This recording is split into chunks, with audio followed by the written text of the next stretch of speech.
아이스크림, 유스크림. 최민호의 아이스크림.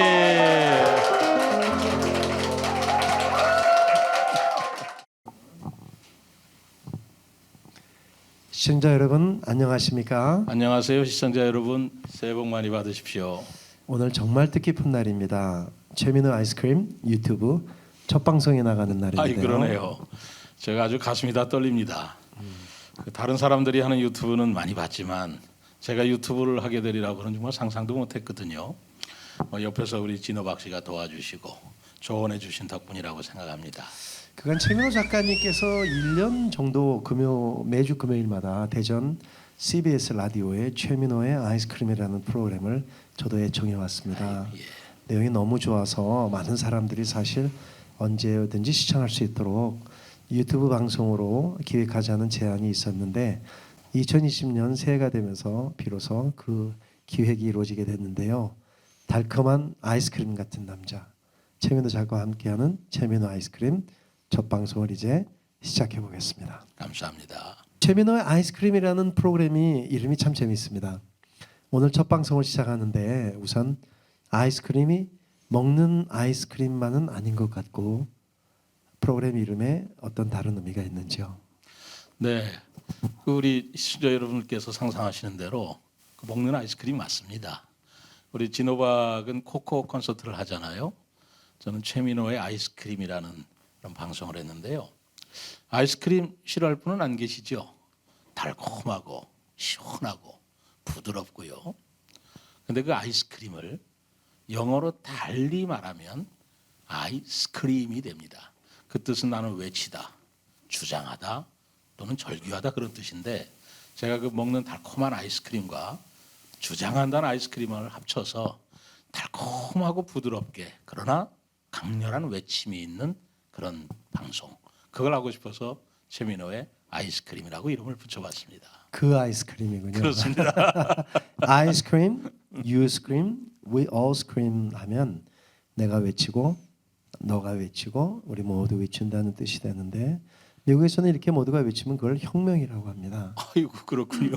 우리 진호박 씨는 뭐 40여 년 동안 미국에서 사셨으니까 초기 남다리라고 생각합니다.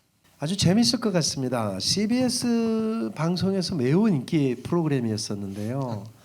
정말 기대가 됩니다. 오늘은 첫 방송인데 그러면 오늘의 아이스크림은 무엇일까요? 오늘 달콤하고도 제가 외치고 싶은 아이스크림은 새해가 밝은 지가 이제 얼마 안 됐는데 내일 모레가 설날이에요. 올해는 4월이 윤달이라 설날도 좀 일찍 온 것 같습니다. 그래서 설날이 오면 우리가 세배를 하고 또 세배를 하면 세뱃돈을 받잖아요. 떡국도 먹고요. 그래서 그 세뱃돈과 그리고 제가 준비한 것은 세뱃글이라는 그런 아이스크림이에요. 옛날 생각이 나네요. 설날 하면 역시 떡국 그리고 세배가 있죠. 떡국을 먹어야 우리가 한 살을 더 먹고 어른들에게 세배를 드리면서 세뱃돈도 챙기고요. 설날 새 옷 입고 드리는 세배는 어른이 되어도 늘 기분이 새롭습니다. 그렇죠. 그 어렸을 때 그 세배 드리러 이 동네도 다니고요. 어른들 찾아다니면서 세배도 드리지만 그 세뱃돈 주시면 그렇게 좋지 않습니까? 얼마 주셨나 싶기도 하고 그게 그렇게 가슴 설레는 기분이었는데 어른이 돼서 이제 세뱃돈을 줘야 될 입장이 되니까 이 은근히 또 부담이에요. 얼마를 줘야 하나? 저 사람은 나보다 더 많이 주지 않았나? 뭐 이런 생각도 들고 해서 그 세뱃돈이라는 것에 대해서 좀 생각이 달라집니다만은 제가 한 20년쯤 전에 우리 아이들이 이제 초등학교, 중학교 들어갈 때 이 세뱃돈에 대해서 좀 생각을 해봤어요. 세배를 하면 돈을 준다. 그래서 그 유래가 어떻게 되나라고 좀 조사를 해봤더니 옛날에 우리 풍습에 섣달 금음이 되면 그 지푸로 인형을 만들었답니다. 그 인형을 재웅이라고 했다고 그러는데 그 재웅에는 말하자면 금년 한 해 온갖 액, 불행을 다 담아서 그걸 이제 문 밖에 내놓는 거예요. 근데 문 밖에 내놓을 때 누군가 그걸 주워가라고 그 재웅이라는 인형 속에 동전을 넣었다고 그래요. 그럼 이제 거린이나 어떤 사람들이 이제 주워가겠죠. 그런데 이제 우리 집 아이들이 그걸 주우면 안 되잖아요. 그러니까 자기 집 아이들한테는 설날 세뱃돈을 주었다. 그게 이제 세뱃돈의 유래라고 그러더라고요. 아, 그랬었군요. 그런데 좀 뭔가 개운치가 않더라고요. 그 재웅이라는 걸 만들어서 인형을 대문에 내놓는 건 좋은데 거기에 동전을 넣어서 누가 주워간다면 그 주워간 사람은 어떻게 하게 되겠어요? 그 사람이 내 불행을 안고 가는 건데 더더구나 동전을 넣어서 나의 불행을 다른 사람한테 돈으로 판 것 같던 뭐 그런 거 아니겠습니까? 어쩐지 그게 마음이 개운치 않고 좀 찜찜하더라고요. 그래서 좀 더 조사를 좀 더 해봤어요. 이게 정말 세뱃돈의 유래인가? 그랬더니 우리 조선시대 때 양반들은 세뱃돈을 주지 않았다. 그런 걸 제가 발견하게 됐어요. 사실 조선시대 때 양반 댁에서 절을 하면 돈을 준다. 어쩐지 좀 품격이 없어 보이지 않습니까? 옛날에 조선시대에는 아무래도 좀 돈을 천시하는 그런 말하자면 사고방식도 있었잖아요. 그래서 자기 아이들이 절을 한다고 해서 양반들이 돈을 준다. 어쩐지 품격이 좀 없어 보였는데 제가 조사한 바로는 그때 양반 댁에서는 세뱃돈을 주지 않고 세뱃글이라는 걸 줬다는 거예요. 그 세뱃글이 무엇인가 조사를 해보니까 바로 어린 아이가 또 자녀가 와서 어른들한테 세배를 드리면 그 아이가 올해 한 해 동안 간직하면서 좀 훈계할 수 있는 조심할 수 있는 좋은 글을 써줬다는 것입니다. 그게 이제 세뱃글이라고 하는 거죠. 말하자면 이제 그 세뱃글로 예를 든다면 옛날에는 이제 한자로 썼으면 그걸 일자훈이라고 했고요. 석자가 되면 삼자훈이라고 그랬는데 대표적인 예로 일자훈이라고 그러면 소우자를 써주었대요. 그것은 이제 아이들이 막 좀 경망스럽게 놀고 좀 까불고 그런 아이들한테는 소우자라는 글자를 써주어서 신중하게 그리고 매사 조심하게 그렇게 살아라 라는 그런 교훈을 내려준 거고요. 삼자훈이라고 하는 것은 행중신이다 라는 게 대표적인 글이었다고 합니다. 행중신이라고 하는 것은 행복할 때 행자인데 그 가운데 중자고요. 거기에 매울 신자를 같이 써서 행복이라는 행자에는 매울 신자가 들어있다. 한자가 이제 구성이 그렇게 돼 있어요. 그래서 바로 그걸 뒤집어서 얘기하면 행복을 얻기 위해서는 고통과 역경을 이겨내야 되느니라. 그런 교훈이 담겨 있었다는 거죠. 그래서 행중신이다 아니면 소우자다 뭐 이런 세뱃글을 써서 주었고요. 정말 대단한데요. 그런 게 있었는지조차도 모르고 있었습니다. 개인적으로. 그런데 그런 전통은 지금 많이 사라지고 없어졌네요. 그런 것을 알고 나서 작가님은 어떻게 하셨습니까? 저는 이제 아까 말씀드린 대로 한 22년 전에 이제 그 글을 보고 이제 우리 아이들이 말하자면 이제 초등학교, 중학교 들어갈 때라 그때 결심을 했어요. 나도 우리 아이들이 세배를 하면 내가 세뱃 글을 써줘야 되겠다. 그리고 또 하나는요. 아이들한테 세뱃돈과 함께 세뱃글을 봉투에 넣어주는데 우리 아내한테도 세뱃글을 써주면 좋겠다라는 생각을 했어요. 사실 저는 새해 첫날 설날에 우리 부부가 세배를 합니다. 사실 굉장히 처음 듣는 얘기인데요. 저는 사실. 아이들한테 세배를 받기 전에 또 제가 부모님께 세배를 드리기 전에 우리 부부간에 같이 세배를 해요.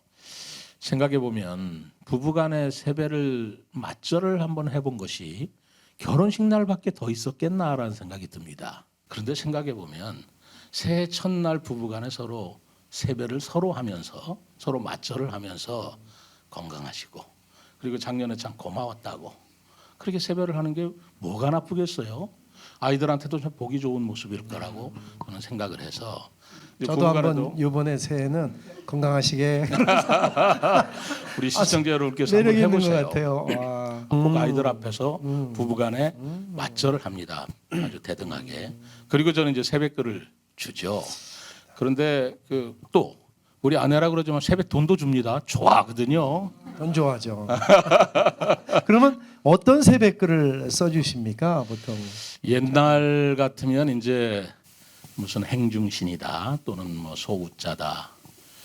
그 조선 중기 때 남명학파라고 그 유학파를 만드신 조식 선생님이 계시는데 그분은 새벽글을 인중도라 참을인자 가운데는 칼도자가 있다. 그러니까 참기 위해서 자신을 벼르면서 행여나 참지 못할 자기가 나태해지면은 칼 옆에 두고 칼날을 이렇게 벼르면서 자기 마음을 다스렸다 그래요. 근데 지금 우리 아이들한테 인중도라 행중신이다 그거 써주면 와 닿겠습니까? 생각해 보니까 새벽글이라 할 게 어려울 게 뭐가 있겠어요. 바로 자기 자녀들한테 그동안에 잘한 거 칭찬해주고 격려해주고 그리고 올해 더 잘해라. 또 혹시 고칠 점이 있으면 뭐 지적은 해주지만 새해 첫날이니까 지적이나 이런 거보다는 그저 잘했다, 고맙다 이런 격려의 말 글을 쓰면 좋지 않겠나 그런 생각을 해서 아이들한테 그런 글을 제가 써주었죠. 근데 문제는 그 아이들한테 그 새벽글 써주는 거 어릴 때는 좋아요. 근데 나이가 들면서 어려워져요. 애들이 대학생 들어가는데 뭐라고 써줘야 되겠어요. 그러다 보니까 이제 글이 점점 어려워지기도 하고 또 길어지기도 하는데 사실 그러다 보니까 이 아버지로서 그 굉장히 어려워져요. 신경도 많이 쓰여지고 아들 수준이 높아지니까 이제 그게 좀 어려운 질문이기는 한데 저는 그렇게 생각합니다. 그래도 아버지가 1년에 딱 한 번 새해 첫날에 자기 자녀들한테 말로 할 이야기를 간단하게라도 글로 써서 못 줄 게 뭐 있겠나. 그 정도를 아버지가 못한다서야 되겠나. 제 생각에는 세뱃돈과 새벽글은 잘 어울리는 것 같아요. 지금 제가 옛날에 우리 아버지를 생각해 보는데 돈을 넣어주고 무슨 얘기를 하면 잘 들을 것 같아요. 그렇죠? 돈이 있으니까 기분 좋아지죠. 왜냐하면 어른들한테 받는 돈은 매우 기쁘거든요. 전 지금도 이렇게 부모님이 돈을 주시면 다른 데서 돈 받는 것보다 굉장히 기뻐요. 소중하고. 그렇겠네요. 근데 우리 국민 모두가 예전에 이런 풍습을 다시 되살려서 좀 집집마다 아이들에게 세배를 받고 글을 써주면 얼마나 아름다울까. 사실 미국에는 봉투 문화가 없거든요. 미국은 우리 한국은 엘리베이터에서 인사만 잘해도 어른들이 주머니에 바로 손이 가는데 미국은 봉투를 주고 돈을 주는 거를 매우 꺼려해요. 그것을 조심스럽기 때문에. 근데 좋은 말씀 들었는데 그럼 지금도 새벽글을 계속 써주시는 거죠? 물론이죠. 그 한 20년이 넘었습니다. 우리 아이가 초등학교 다녔는데 지금 이제 결혼했어요. 그런데 그 새벽글을 쓰면서 제가 느낀 게 이제 한번 해보세요. 아이들한테 세뱃돈에다가 새벽글을 써서 한 봉투에 주면 돈에 손이 먼저 가지 않습니다. 꼭 글에 손에 먼저 가더라고요.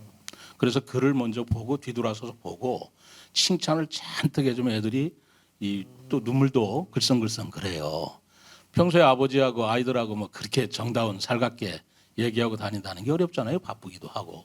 그런데 우리 아버지가 나를 이렇게 알고 계시는구나 아마 그렇게 느끼는 것 같아요. 그래서 저는 돈이 좋지만 반드시 글에 먼저 눈이 가고 그리고 글을 먼저 보고 그 다음에 돈을 이제 챙기는 걸 제가 보았어요. 근데 그걸로 끝나는 게 아니더라고요. 그 새벽글을 모아둬요. 그 아이들이 그 새벽글을 저는 몰랐습니다. 그냥 써주고 말았는데 장성하도록 새벽글을 모아두고 있더라고요. 그렇다면 그 새벽글이 어떻게 보면 어린아이의 성장이고 아버지의 흔적이고 그 가족의 역사가 되지 않겠어요? 그래서 저는 오히려 세뱃돈 얼마보다 짧은 글이지만 아버지가 마음에 있는 축하와 또 격려와 칭찬 그 글이 억만금의 세뱃돈보다도 더 새벽글이 가치가 있지 않을까. 아이들을 더 기쁘게 해주지 않을까. 그런 생각을 합니다. 정말 잔잔한 감동이 오죠. 저는 사실 우리 작가님의 그 방송을 들을 때마다 꼭 지금 우리에게 같이 좀 생각해보고 같이 한번 좀 고민해보는 그런 소재들을 주로 다루세요. 오늘 이 새벽글 얘기를 듣고 어쩌면 돈이면은 가장 기분이 좋아야 될 우리에게 글이라고 하는 것을 통해서 부모가 자녀에게 주는 이런 신년의 메시지 이런 말씀하시는 가운데 그 아버지의 진솔함이 거기에 담아 있어서 아이가 그걸 볼 때 돈보다도 그래 손이 간다는 거 무슨 얘기인지 조금 마음의 공감이 갑니다. 혹시 작가님 오늘 이 시간 너무 귀한 시간을 내주셨는데 세뱃돈 말고 세뱃글 써주신 거 한번 저희들한테 공개해 주실 수 있을지 모르겠네요. 제가 한번 박수로 한번 부탁해 보면 어떨까요? 우리 딸아이가 이제는 시집 가서 이제 손녀를 다 낳았어요. 근데 손자가 이제 초등학교를 들어갈 이제 나이가 오는데 이 손녀들도 이제 세뱃글 써달라는 거예요. 그래서 제가 그 자기 자녀는 부모가 책임져라 뭐 이렇게 얘기하지만 근데 생각하면 손녀한테도 세뱃글 짤막하게 써주면 그게 그 아이한테는 평생의 추억이고 기념이 되지 않을까 싶어요. 뭐 아버지가 됐든 할아버지가 됐든 세뱃글 쓰는 게 쉬운 건 아니지만 그러나 생각하면 뭐가 그리 어려운 거겠습니까? 자기 자녀들한테 말로 할 얘기 글로 못 써준단 말입니까? 그래서 저는 그 설날 바로 전날 까치까치 설날이라고 하는 설날 전날은 바빠요. 세뱃글 쓰느라고. 며느리 보니까 며느리한테도 써줘야 되고요. 사위 보니까 사위한테도 써줘야 돼요. 오늘은 저도 글재주는 좀 없는데 우리 딸이 그 대학을 졸업하고 사회 막 진출하는 해 그때가 2010년도 같은데 그때 우리 딸한테 이제 그 얼마나 걱정이 많았겠어요. 그 세뱃글을 써줬는데 그거 한번 공개해 볼까 합니다. 우리 딸이 어떻게 생각할지 모르겠지만 우리 시청자 여러분들께 좀 양해를 구하죠. 우리 따뜻한 박수를 한번 좀 전해 들었으면 좋겠습니다. 서경아, 어김없이 새해가 또 찾아왔다. 세월이 갈수록 새해가 더 빨리 찾아오는 것 같은 느낌이 드는 것은 그만큼 가는 세월이 갈수록 아쉬워서이겠지. 거기에 우리 서경이도 이만큼 컸으니 어느 날 훌쩍 부모 곁을 떠나가는 것은 아닐까 하는 두려움도 스며 있을지 모르겠다. 1년 새 우리 서경이는 정말로 훌쩍 커버렸다. 어디서 보아도 어여찬 숙녀여 성인이 되어버렸구나. 아름답고 당당한 어른이 되어 있구나. 맞아. 우리 서경이는 너무나 의젓한 성인이 되었어. 저 예쁜 얼굴 좀 보아. 얼마나 의젓한가. 정말 네가 대견스럽다. 서경아, 사회의 첫 발을 디딛는 올해 여러 걱정이 앞설 것이라고 생각된다. 사회는 사실 냉정하다.